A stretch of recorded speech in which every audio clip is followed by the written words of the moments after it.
ನಮಸ್ಕಾರ. ನಾವು ಇವತ್ತು ಬೆಂಗಳೂರಿನ ರಾಜಧಾನಿ ಬೆಂಗಳೂರಿನ ಅತ್ಯಂತ ಸುಪ್ರಸಿದ್ಧವಾಗಿರುವಂತಹ ಲಾಲ್ಬಾಗ್ನ ಗಾಜಿನ ಅರಮನೆ ಒಳಗಡೆ ಇದ್ದೇವೆ.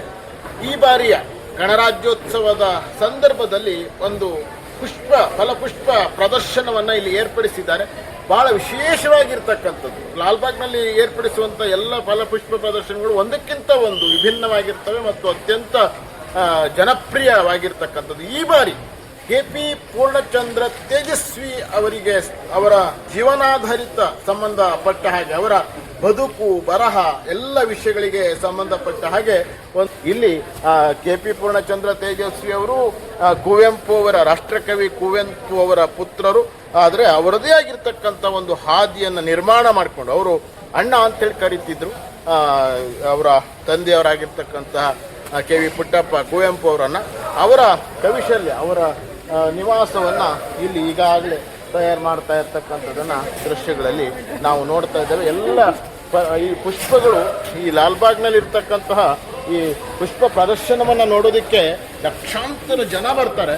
ಅದು ಎಷ್ಟು ಅದ್ಭುತ ಅಂತ ಹೇಳಿದ್ರೆ, ಎಲ್ಲೂ ಕೂಡ ನಮಗೆ ಇಷ್ಟೊಂದು ಅದ್ಭುತವಾಗಿರ್ತಕ್ಕಂತಹ ಆ ಕಾನ್ಸೆಪ್ಟ್ ಏನಿದೆ, ಅವರು ಕೈಗೊಳ್ತಕ್ಕಂಥ ಕಾನ್ಸೆಪ್ಟ್ ಏನಿದೆ, ಒಂದಕ್ಕಿಂತ ಒಂದು ವಿಭಿನ್ನವಾಗಿರ್ತಕ್ಕಂಥದ್ದು ಮತ್ತು ಜನರನ್ನ ಸೂಜಿಗಲ್ಲಿನ ಹಾಗೆ ಸೆಳೆಯುವಂಥದ್ದು. ಒಂದು ದೊಡ್ಡ ಬೆಟ್ಟದ ಒಂದು ಆಕಾರ ನಮಗೆ ಗೊತ್ತಿದೆ. ಕುವೆಂಪು ಅವರ ಮನೆ ಯಾವ ರೀತಿಯ ಪರಿಸರದಲ್ಲಿ ಇನ್ನೊಂದು ಸ್ವರ್ಗ ಅಂತಲೇ ಹೇಳ್ಬೋದು. ಅಷ್ಟು ಅದ್ಭುತವಾಗಿರ್ತಕ್ಕಂತಹ ಪರಿಸರದಲ್ಲಿ ಇದ್ದಂಥದ್ದು ಪೂರ್ಣಚಂದ್ರ ತೇಜಸ್ವಿಯವರ ಮನೆ. ಹಾಗಾಗಿ ಅದೆಲ್ಲವನ್ನು ಕೂಡ ಇಲ್ಲಿ ಅಳವಡಿಸ್ಕೊಂಡಿರ್ತಕ್ಕಂಥದ್ದು ದೃಶ್ಯಗಳಲ್ಲಿ ನಾವು ನೋಡ್ತಾ ಇದ್ದೇವೆ. ಭಾಳ ವಿಶೇಷವಾಗಿರ್ತಕ್ಕಂಥದ್ದು ಇದು ಗಾಜಿನ ಮನೆ, ಲಾಲ್ಬಾಗ್ನಲ್ಲಿರ್ತಕ್ಕಂತಹ ಗಾಜಿನ ಮನೆ. ಎಲ್ಲ ನೋಡಿ, ಎಲ್ಲ ಅದ್ಭುತವಾಗಿರ್ತಕ್ಕಂತಹ ಬೆಳೆ, ವಿಶ್ವ ಮಾನ್ಯವನ್ನು ಪಡೆದಿರ್ತಕ್ಕಂಥ ಬೆಳೆ, ಅದನ್ನು ಕೂಡ ಇಲ್ಲಿ ಮಾಡ್ತಾ ಇದ್ದಾರೆ. ಮತ್ತು ಈ ಬಾರಿ ವಿಶೇಷ ಅಂತಂದರೆ, ಕಾಡುಗಳಲ್ಲಿ ಮಾತ್ರ ಸಿಗುವಂತಹ, ಹೊರಭಾಗದಲ್ಲಿ ಎಲ್ಲೂ ಸಿಗದೇ ಇರತಕ್ಕಂತಹ ಅನೇಕ ಒಂದು ಫಲಗಳನ್ನು, ಆ ಒಂದು ಗೆಡ್ಡೆ ಗೆಣಸುಗಳನ್ನು ತಂದು ಇಲ್ಲಿ ಇಡ್ತಾ ಇರುವಂಥದ್ದನ್ನು ಕೂಡ ನಾವು ನೋಡ್ಬೋದು. ಅದೆಲ್ಲವೂ ಕೂಡ ನಮಗೆ ಸಾಧಾರಣವಾಗಿ ನೋಡೋದಕ್ಕೆ ಹೊರಗಡೆ ಎಲ್ಲೂ ಕೂಡ ಸಿಗೋದಿಲ್ಲ. ಅಂತಹ ಒಂದು ಕಾರ್ಯವನ್ನು ಇಲ್ಲಿ ಮಾಡ್ತಾ ಇರುವಂಥದ್ದು ನಿಜಕ್ಕೂ ಅದ್ಭುತ ಆಗಿದೆ. ಈ ಫಲಪುಷ್ಪ ಪ್ರದರ್ಶನಕ್ಕೆ ಎಲ್ಲರೂ ಬರಬೇಕು. ಬಂದು ಬಹಳ ಮುಖ್ಯವಾಗಿ ತಯಾರಿಗಳೆಲ್ಲ ಕೂಡ ನಡೀತಾ ಇದ್ದಾವೆ. ಅದು ಎಲ್ಲವನ್ನು ಕೂಡ ಈ ಭಾಗದಲ್ಲಿ ನಾವು ನೋಡ್ಬೋದು. ಎಲ್ಲ ಆ ಒಂದು ದೃಶ್ಯಾವಳಿಗಳನ್ನು ಪ್ರತಿಯೊಂದು ಕೂಡ KP ಪೂರ್ಣಚಂದ್ರ ತೇಜಸ್ವಿಯವರ ಜೀವನಕ್ಕೆ ಸಂಬಂಧಪಟ್ಟ ಹಾಗೆ, ಅವರ ಕೃತಿಗಳು, ಅವರು ಯಾವ್ಯಾವ ರೀತಿಯ ಕಾರ್ಯಗಳನ್ನು ಮಾಡಿದರು ಅದೆಲ್ಲವನ್ನು ಕೂಡ ನೋಡಿ. ಇಲ್ಲಿ ಅವರ ಕಥಾ ಸಂಕಲನಗಳ ಬಗ್ಗೆ ಎಲ್ಲ ವಿವರಗಳನ್ನು ಇಲ್ಲಿ ಕೊಟ್ಟಿರುವಂಥದ್ದು. ಹುಲಿಯೂರಿನ ಸರಹದ್ದು 1962ರಲ್ಲಿ 21ನೇ ಮುದ್ರಣವನ್ನು ಪಡೆದಂಥದ್ದು. ಇದು ಮೊದಲ ಕಥಾ ಸಂಕಲನ. KP ಪೂರ್ಣಚಂದ್ರ ಪುತ್ರ ಆಗಿ ಪೂರ್ಣಚಂದ್ರ ತೇಜಸ್ವಿಯವರು ಅವರದೇ ಒಂದು ದಾರಿಯನ್ನು ನಿರ್ಮಾಣ ಮಾಡಿಕೊಂಡಂಥವರು. ಕಿರುಗೂರಿನ ಗಯ್ಯಾಳಿಗಳು 1991ರಲ್ಲಿ 39ನೇ ಮುದ್ರಣವನ್ನು ಪಡೆದಂತಹ ಕೃತಿ. ಅದು ಕರ್ನಾಟಕ ಸಾಹಿತ್ಯ ಅಕಾಡೆಮಿನಿಂದ ಪುರಸ್ಕೃತಗೊಂಡಿರ್ತಕ್ಕಂಥ ಕೃತಿ. ಎಲ್ಲ ವಿವರಗಳನ್ನು ಕೂಡ ಸ್ವರೂಪ, ಕರ್ವಾಲು, ಭಾಳ ಮುಖ್ಯವಾಗಿ ಕರ್ವಾಲು ಅನ್ನುವಂತಹ ಇದನ್ನು 90ನೇ ಮುದ್ರಣವನ್ನು ಪಡೆದಂಥದ್ದು. ಇದು ದೊಡ್ಡ ಧಾರಾವಾಹಿಯಾಗಿ ಕೂಡ ಪತ್ರಿಕೆಗಳಲ್ಲಿ, ಆ ನಂತರದಲ್ಲಿ ಪುಸ್ತಕದಲ್ಲಿ ಪ್ರಕಟಗೊಂಡಂಥದ್ದು. ಚಿದಂಬರ ರಹಸ್ಯ 1985. ಹೀಗೆ ಜುಗಾರಿ ಕ್ರಾಸು, ಅತ್ಯಂತ ಪ್ರಸಿದ್ಧವಾಗಿರ್ತಕ್ಕಂಥ ಜುಗಾರಿ ಕ್ರಾಸು 94ರಲ್ಲಿ 48ನೇ ಮುದ್ರಣವನ್ನು ಪಡೆದಂಥದ್ದು. ಮಾಯಾಲೋಕ 2006ನೇ ಇಸ್ವಿಯಲ್ಲಿ 12ನೇ ಮುದ್ರಣ ಪಡೆದಂಥದ್ದು. ಹೀಗೆ ಅವರು ಇಡೀ ಸಂಬಂಧಪಟ್ಟ ಹಾಗೆ ಅಣ್ಣನ ನೆನಪು ಮತ್ತು ತೇಜಸ್ವಿ ಅಂಕಣ ಬರಹಗಳು, ಅಣ್ಣನ ನೆನಪು. ಅದು ನಮಗೆಲ್ಲ ಗೊತ್ತಿದೆ. ಪೂರ್ಣಚಂದ್ರ ತೇಜಸ್ವಿ ಅವರು ಅವ್ರ ತಂದೆಯವರನ್ನು ಅಣ್ಣ ಅಂತಲೇ ಕರೀತಾ ಇದ್ರು. ಅವರ ನೆನಪುಗಳು ಅಂಥೇಳಿ, ಅಣ್ಣನ ನೆನಪು ಅಂತೇಳಿ 1996ರಲ್ಲಿ ಅದು ಪ್ರಕಟ ಆದಂಥದ್ದು. ಅದು 29ನೇ ಮುದ್ರಣವನ್ನು ಹೊಂದಿರತಕ್ಕಂಥ ಕೃತಿ. ನೋಡಿ, ಇಲ್ಲೆಲ್ಲ ಅವರ ವಿಧವಾಗಿರ್ತಕ್ಕಂತಹ ಯಾವ ರೀತಿ ಕಾರ್ಯಗಳನ್ನು ಮಾಡಿದ್ರು ಅನ್ನುವಂಥದ್ದು ಎಲ್ಲ ತಯಾರಿ ನಡೀತಾ ಇರುವಂಥದ್ದು. ಜೀವನದ ಬಗ್ಗೆ ಆಸಕ್ತಿ, ಅವರು ನಮ್ಮ ಪರಿಸರದ ಬಗ್ಗೆ, ಪ್ರಕೃತಿಯ ಬಗ್ಗೆ, ಜೀವ ಸಂಕುಲದ ಬಗ್ಗೆ ಯಾವ ವಿಧವಾಗಿರ್ತಕ್ಕಂತಹ ಒಂದು ಆಶಯಗಳನ್ನು ಇದನ್ನು ಇಟ್ಕೊಂಡಿದ್ರು ಅನ್ನುವ ನಿಟ್ಟಿನಲ್ಲಿ ಇಲ್ಲಿ ಮಾಡಿರುವಂಥದ್ದು. ಭಾಳ ದೊಡ್ಡ ಬೆಟ್ಟವನ್ನೇ ಪಾಪ ಇಲ್ಲಿ ನಿರ್ಮಾಣ ಮಾಡ್ತಾ ಇದ್ದಾರೆ ನೋಡಿ.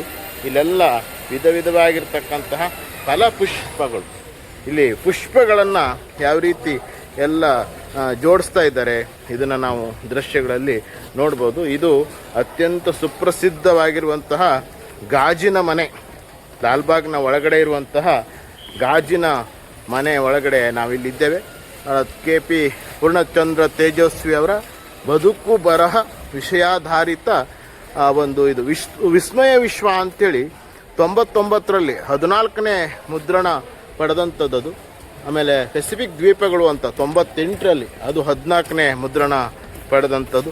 ನಾಟಕಗಳು, ತಬರನ ಕತೆ, ಕಿರುಗಿರಿನ ಗಯ್ಯಾಳಿಗಳು, ಕರ್ವಾಲು, ಕೃಷ್ಣೇಗೌಡನ ಆನೆ, ಎಂಟನ ಪುಂಗಿ, ಜುಗಾರಿ ಕ್ರಾಸು, ಅಣ್ಣನ ನೆನಪು ಇವೆಲ್ಲವೂ ಕೂಡ ನಾಟಕ ರೂಪಗಳನ್ನು ಪಡೆದಂಥದ್ದು. ಬಹಳ ವಿಶೇಷವಾದಂತಹ ಕುವೆಂಪು ಅವರು ಇದನ್ನು ನಮಗೆ ತೋರಿಸಿಕೊಟ್ಟದ್ದು. ಅತ್ಯಂತ ಸರಳ ವಿವಾಹಕ್ಕೆ ಸಂಬಂಧಪಟ್ಟ ಹಾಗೆ ಮಂತ್ರ ಮಾಂಗಲ್ಯ ಅಂಥೇಳಿ ಯಾವುದೇ ಆಡಂಬರ ಇಲ್ಲ, ಯಾವುದೇ ರೀತಿಯ ಒಂದು ವೈಭವ ಇಲ್ಲ. ಒಂದು ಗಂಡು ಒಂದು ಹೆಣ್ಣು ಅವರ ಮನಪೂರ್ವಕವಾಗಿ ಮದುವೆ ಆಗುವಂಥದ್ದು, ಅದಕ್ಕೆ ಮಂತ್ರಮಾಂಗಲ್ಯ ಅಂತೇಳಿ ಒಂದು ಹೆಸರನ್ನು ಕೊಟ್ಟರು. ಇದು ಆ ಒಂದು ಕುವೆಂಪು ಅವರ ಒಂದು ಈ ಮಂತ್ರಮಾಂಗಲ್ಯವನ್ನು ಅನುಸರಿಸಿ ಅನೇಕ ಜನ ಇವತ್ತಿಗೂ ಕೂಡ ಆ ರೀತಿಯ ಒಂದು ಮದುವೆಯನ್ನು ಆಗುವಂಥದ್ದನ್ನು ನಾವೆಲ್ಲರೂ ಕೂಡ ನೋಡಿದ್ದೇವೆ. ಆ ಒಂದು ಮಂತ್ರ ಮಾಂಗಲ್ಯಕ್ಕೆ ಸಂಬಂಧಪಟ್ಟ ಹಾಗೆ ಇಲ್ಲಿ ಆ ದೃಶ್ಯವನ್ನು ಅಳವಡಿಸಿರುವಂಥದ್ದು. ಇದು ನೋಡಿ ನಮ್ಮ ಅತ್ಯಂತ ಸುಪ್ರಸಿದ್ಧವಾಗಿರ್ತಕ್ಕಂತಹ ಕುವೆಂಪು ಅವರ ಮನೆ, ನಿಸರ್ಗದಲ್ಲಿರ್ತಕ್ಕಂಥ ಕವಿಶೈಲ ಅಂತೇಳಿ ಕರೀತಾರೆ. ಅದು ಈಗ ತಯಾರಾಗ್ತಾ ಇದೆ. ಕುವೆಂಪು ಅವರ ಕವಿಶೈಲ ಯಾವ ರೀತಿ ಇಲ್ಲಿ ತಯಾರಾಗ್ತಾ ಇದೆ ಅದನ್ನು ನೋಡ್ಬೋದು. ಬೆಟ್ಟವನ್ನು ಎಷ್ಟು ಅದ್ಭುತವಾಗಿ ನಿರ್ಮಾಣ ಮಾಡ್ತಾ ಇದ್ದಾರೆ ಈ ಭಾಗದಲ್ಲಿ, ನಾವು ಅದೆಲ್ಲವನ್ನು ಕೂಡ ನೋಡ್ಬೋದು. ಅಂತ ಅದ್ಭುತವಾಗಿರ್ತಕ್ಕಂತಹ ಒಂದು ವಿಷಯವನ್ನು ಎತ್ಕೊಂಡು ನೋಡಿ. ಇದು ಬಹಳ ಪ್ರಸಿದ್ಧವಾಗಿರ್ತಕ್ಕಂತಹ ಕರ್ವಾಲುಗೆ ಸಂಬಂಧಪಟ್ಟ ಹಾಗೆ ನಾವು ಅವರ ಕೃತಿಯನ್ನು ಇಲ್ಲಿ ನೋಡ್ಬೋದು. ಇದು ಅತ್ಯಂತ ವಿಶೇಷವಾಗಿರ್ತಕ್ಕಂತಹ ಒಂದು ಕೃತಿ. ಇದನ್ನು ನಾವು ಇಲ್ಲಿ ನೋಡ್ತಾ ಇದ್ದೇವೆ. ಅವರು ಒಂದು ರೀತಿ ಕುತೂಹಲ, KP ಪೂರ್ಣಚಂದ್ರ ತೇಜಸ್ವಿ ಅವರ ವಿಚಾರ ಅಂತಂದರೆ ಅವರು ಬಾಲ್ಯದಿಂದ ಕೊನೆಯ ಕ್ಷಣದ ತನಕ ಕೂಡ ಒಂದು ಕುತೂಹಲವನ್ನು ಉಳಿಸಿಕೊಂಡಂಥವರು. ಅವರ ವಿಚಾರಕ್ಕೆ ಸಂಬಂಧಪಟ್ಟ ಹಾಗೆ ಯಾರ್ಯಾರು ಏನೇನು ಹೇಳ್ತಾ ಇದ್ದಾರೆ ಅದೆಲ್ಲವನ್ನು ಕೂಡ ನೋಡಿ. ಇಲ್ಲಿ ಅದ್ಭುತವಾಗಿರ್ತಕ್ಕಂತಹ ಪುಷ್ಪಗಳಿಂದ ಇಲ್ಲಿ ಎಲ್ಲ ಸಿದ್ಧತೆಗಳನ್ನು ಈಗಾಗಲೇ ಇಲ್ಲಿ ಮಾಡ್ಕೊಂಡಿರುವಂಥದ್ದನ್ನು ನಾವು ದೃಶ್ಯಗಳಲ್ಲಿ ನೋಡ್ತಾ ಇದ್ದೇವೆ.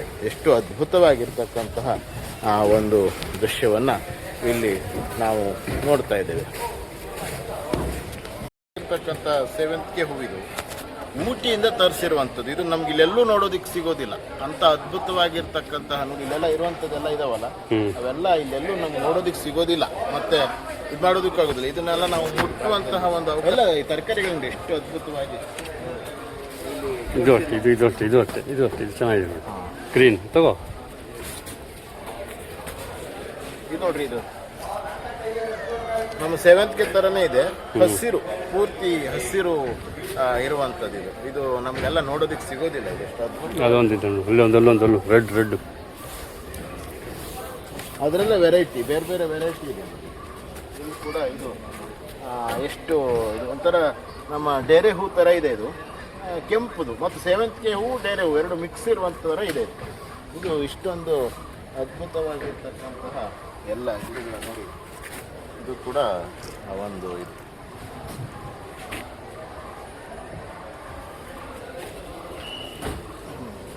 ಅವೆಲ್ಲ ಅಲ್ಲಿಂದ ಬಂದಿರೋದು ಅಲ್ಲ. ಎಷ್ಟು ಅದ್ಭುತ. ಅವರನ್ನ ಹಿಂದ್ಗಡೆ ಕೂರಿಸ್ಕೊಂಡು ಕ್ಯಾಮ್ರಾ ಹಾಕ್ಕೊಂಡು ಚೇತಕ್ ಗಾಡಿ, ಬಜಾಜ್ ಚೇತಕ್ ಗಾಡಿ ನಮ್ಗೀಗ ನೋಡೋದಕ್ಕೆ ಸಿಗೋದೇ ಇಲ್ಲ. ಆ ಚೇತಕ್ ಗಾಡಿ ಅವರಿಗೆ ಅತ್ಯಂತ ಪ್ರೀತಿ ಗಾಡಿ ಆಗಿತ್ತು. ಕಾಡಲ್ಲೆಲ್ಲ ಅದರಲ್ಲೇ ಓಡಾಡ್ತಿದ್ರು ಅವರು. ಅವರ ತಂದೆಯವರು KV ಪುಟ್ಟಪ್ಪನವರು, ಮಗ ಪೂರ್ಣಚಂದ್ರ ತೇಜಸ್ವಿ ಅದನ್ನು ಅತ್ಯಂತ ಅದ್ಭುತವಾಗಿ ಇಲ್ಲಿ ನಿರ್ಮಾಣ ಮಾಡಿದ್ದಾರೆ. ಹಿಂಗೆ ನೋಡಿದ್ರೆ ನಾವು ಇದೆಲ್ಲ ನೋಡಿ ಎಷ್ಟು ಅದ್ಭುತವಾಗಿ ಆ ಬೆಟ್ಟವನ್ನು ನಿರ್ಮಾಣ ಮಾಡಿದ್ದಾರೆ. ನಮ್ಮ ಕವಿಶೈಲ ಏನಿದೆ ತೀರ್ಥಹಳ್ಳಿಯ ಕುಪ್ಪಳ್ಳಿಯಲ್ಲಿ ಇರುವಂತಹ ಕವಿಶೈಲ ಏನಿದೆ ಅದರ ಹಿಂಭಾಗದಲ್ಲಿರ್ತಕ್ಕಂಥ ಬೆಟ್ಟವನ್ನು ದೊಡ್ಡ ಕಾಡನ್ನು ನಿರ್ಮಾಣ ಮಾಡಿಬಿಟ್ಟಿದ್ದಾರೆ. ಈ ಬಾರಿಯ ವಿಶೇಷತೆ ಅಂದರೆ ಬರೀ ಫಲಪುಷ್ಪ ಮಾತ್ರ ಅಲ್ಲ, ಕಾಡನ್ನು ಕೂಡ ನೋಡೋದಿದ್ರೆ ನಾವು ಇಲ್ಲಿ ಲಾಲ್ಬಾಗಿಗೆ ಬಂದರೆ ಕಾಡು ಕೂಡ ನಮಗೆ ನೋಡೋದಕ್ಕೆ ಸಿಗ್ತದೆ. ಅಷ್ಟು ಅದ್ಭುತವಾಗಿಲ್ಲ ನೋಡಿ. ಇಲ್ಲೆಲ್ಲ ಯಾವ ರೀತಿಯ ವಿಧ ವಿಧವಾಗಿರ್ತಕ್ಕಂಥ ಹಣ್ಣುಗಳು ಅವೆಲ್ಲವನ್ನು ಕೂಡ ಇಲ್ಲಿ ಮಾಡಿರುವಂಥದ್ದು ನಿಜವಾಗಿಯೂ ಭಾಳ ವಿಶೇಷವಾಗಿರ್ತಕ್ಕಂಥದ್ದು. ನೋಡಿ, ಇದು ಮನೆಯ ಹಂಚನ್ನು ರೋಸ್ಗಳಿಂದ, ಗುಲಾಬಿ ಹೂಗಳಿಂದ, ಬೇರೆ ವಿಧ ವಿಧವಾಗಿರ್ತಕ್ಕಂಥ ಹೂಗಳಿಂದ ಎಷ್ಟು ಅದ್ಭುತವಾಗಿ ಜೋಡಿಸ್ತಾ ಇದ್ದಾರೆ ಅವರೆಲ್ಲ. ನಾಳೆ ಫಲಪುಷ್ಪ ಪ್ರದರ್ಶನಕ್ಕೆ ತಯಾರಿಗೆ ಅವರದೆಲ್ಲ ಕೂಡ ಇಲ್ಲಿ ಜೋಡಿಸ್ತಾ ಇರುವಂಥದ್ದು. ಒಂದೊಂದೇ ಹೂಗಳನ್ನು ಅವರು ಅಲ್ಲಿ ಜೋಡಿಸ್ತಾ ಇರೋದನ್ನು ನಾವು ನೋಡ್ಬೋದು. ಎಷ್ಟು ಅದ್ಭುತವಾಗಿ ಇದು ಬರ್ತದೆ ಅಂದರೆ. ರೋಸ್, ಒಂದು ರೋಸ್ ಇರ್ತ ರೋಸ್. ನಾವು ಕೂಡ ಇದನ್ನು ನೋಡ್ತಾ ಇದ್ದೇವೆ ಎಷ್ಟು ಈಸಿಯಾಗಿದೆ ಅದು. ಈ ರೀತಿ ನಾವು ಇದನ್ನು ಇಷ್ಟೇ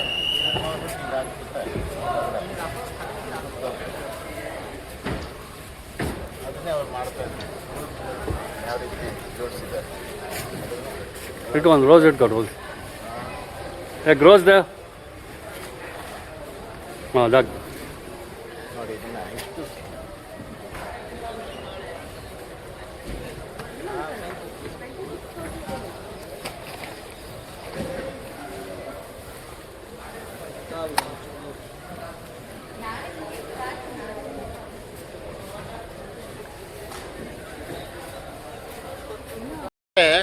ಈ ವಿಚಾರಕ್ಕೆ ಸಂಬಂಧಪಟ್ಟ ಹಾಗೆ ಮಾತಾಡೋದಕ್ಕೆ ನಮ್ಮ ಪತ್ರಕರ್ತ ಮಿತ್ರರಾಗಿರ್ತಕ್ಕಂತಹ ಮುನಿರಾಜು ಸರ್ ಇದ್ದಾರೆ. ಅವರು ಏನು ಹೇಳ್ತಾರೆ ಅಂತ ಕೇಳೋಣ. ಅವರು ಈ ತೋಟಗಾರಿಕೆ ವಿಚಾರಕ್ಕೆ ಸಂಬಂಧಪಟ್ಟ ಹಾಗೆ, ತೋಟಗಾರಿಕೆ ಅಂತಲೇ ಒಂದು ಪತ್ರಿಕೆ ಇದೆ ಅವ್ರದ್ದು, ಹಾಗಾಗಿ ಅದ್ರ ಬಗ್ಗೆ ಹೆಚ್ಚಿನ ಮಾಹಿತಿನ ಅವ್ರು ಕೊಡ್ತಾ ಇದ್ದಾರೆ. ಹೇಳಿ ಸರ್. ಇವತ್ತು ಲಾಲ್ಬಾಗಲ್ಲಿ ಇಷ್ಟೊಂದು ದೊಡ್ಡ ಮಟ್ಟದಲ್ಲಿ ಫಲಪುಷ್ಪ ಆಗಬೇಕಾದ್ರೆ ಇಡೀ ವಿಶ್ವದಲ್ಲೇ ಈ ಗಾಜಿನ ಲಾಲ್ಬಾಗ್ನ ಈ ಫಲಪುಷ್ಪ ಪ್ರದರ್ಶನಕ್ಕೆ ಎಲ್ಲರೂ ಕೂಡ ಬನ್ನಿ.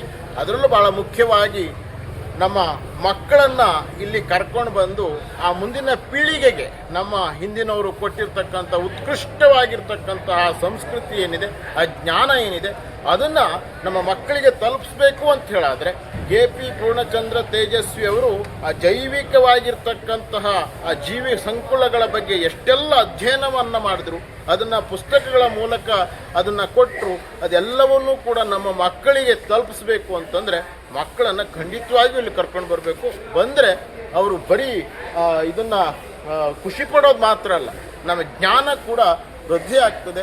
ಎಲ್ಲರೂ ಕೂಡ ಬನ್ನಿ, ಈ ಸಸ್ಯ ಕಾಶಿಯ ಒಳಗಡೆ ಬಂದು ಪುನೀತರಾಗೋಣ ಅಂತ ಹೇಳುವಂಥ ಮಾತುಗಳನ್ನು ಈ ಸಂದರ್ಭದಲ್ಲಿ ಹೇಳ್ತಾ ಇದ್ದೇನೆ. ನಮಸ್ಕಾರ.